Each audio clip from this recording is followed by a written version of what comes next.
Hello, and welcome back to another edition of these philosophical thoughts in the park. Today, my thoughts are mostly psychological, but I think might have an important bearing on ethical considerations. My topic today is the notion of fulfillment and how to find fulfillment. It's something that seems to me to be a problem that might occur mostly in adulthood, or perhaps most acutely in adulthood, as people choose different paths in life and sometimes wonder where they have arrived. They may have achieved many things, they may have done many things, but they may lack a sense of fulfillment and may sometimes wonder how to find it and how to order their life so that they can bring a sense of fulfillment into their life. And this kind of connects with the broader theme of happiness that Aristotle thought had to be, in some sense, connected with the human good as a goal for ethical theories. Without going too much into the precise sense in which Aristotle meant the term happiness, we might think of it as roughly corresponding to the idea of fulfillment. And what I'd like to discuss today is an idea that could be related to that Aristotelian paradigm, that the ultimate goal of ethics is finding the good, but that the good has to involve some notion of happiness or personal fulfillment. I want to connect that idea to the idea of youthful playfulness, youthful enthusiasm, a youthful sense of adventure, as a way to kind of understand how the sense of fulfillment might seem to be lacking in adulthood. So, the simple intuition that I want to work with is just that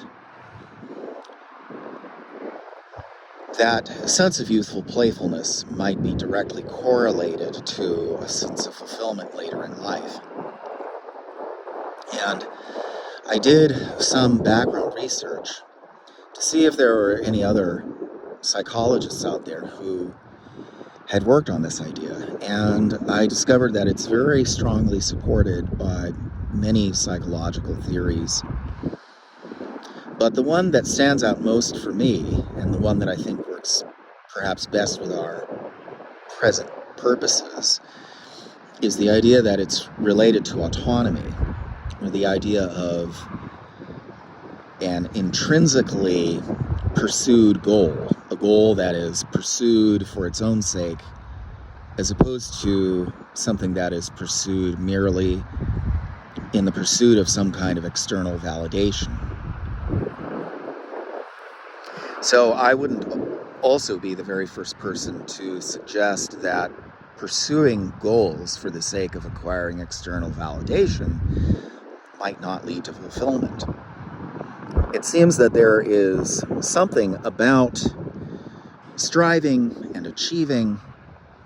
and overcoming that really requires a sense of groundedness in one's own internal motivations, one's own internal desires, one's own internal sense of expansiveness and the need to expand in the world, the need to grow. Perhaps it even reaches into a biological stratum of what motivates our behavior. And all of those things are connected with a stage of youth at which playfulness, adventure, enthusiasm All of those things are exactly the sorts of virtues that would enable that sort of process to occur in a way that is emotionally balancing, that is productive and fruitful and successful later on in life. And what seems to happen is that in making the transition into adulthood, we often end up with that enthusiasm for adventure, creativity, discovery, meeting with the necessities of adult life and being dampened down. Perhaps there are people who feel, perhaps many people feel, that by giving in to those demands, they might lose an important part of their self. And that intuition is probably one that lies behind the life choices of individuals who are considered creative types. And perhaps it is those types of people who feel it most necessary to hold on to that youthful feeling of autonomy in their playfulness and in their enthusiasm and in choosing their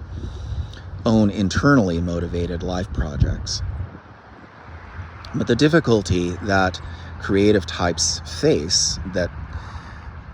most people face in their life, is that they face a dilemma between pursuing those creative energies wherever they might go versus the practical demands of being able to make one's way in the world. And oftentimes, the demands of life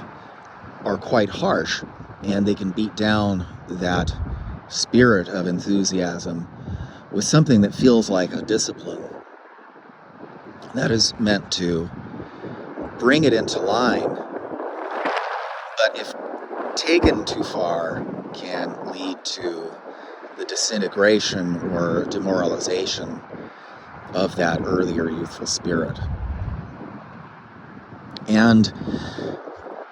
because so many of us have gone through that kind of experience and have had to make adjustments to those demands and undergo a certain degree of discipline, it seems to me that the challenge for adult life might be to try to reconcile that youthful enthusiasm, which is, not necessarily very well directed, with the same kind of virtues that require the discipline in the adult life. So sticking to a goal, finding a purpose, trying to find ways to meet the demands of life in general, that if the youthful energies were not guided and directed by the adult part of ourselves, might lead us into a lot of trouble. So, for many people, I think the challenge is often not so much developing those adult characteristics of responsibility and rising to the necessity of disciplining oneself in terms of taking a direction that makes practical sense, but at a certain point to rediscover those youthful energies and figure out how to integrate them within the framework of those adult virtues. So that could be many different things. It could be a matter of finding a hobby. It could be a matter of taking up a life project of a certain sort. But whatever it is, if it starts from your own personal sense of adventure, your own inmost inclinations towards something,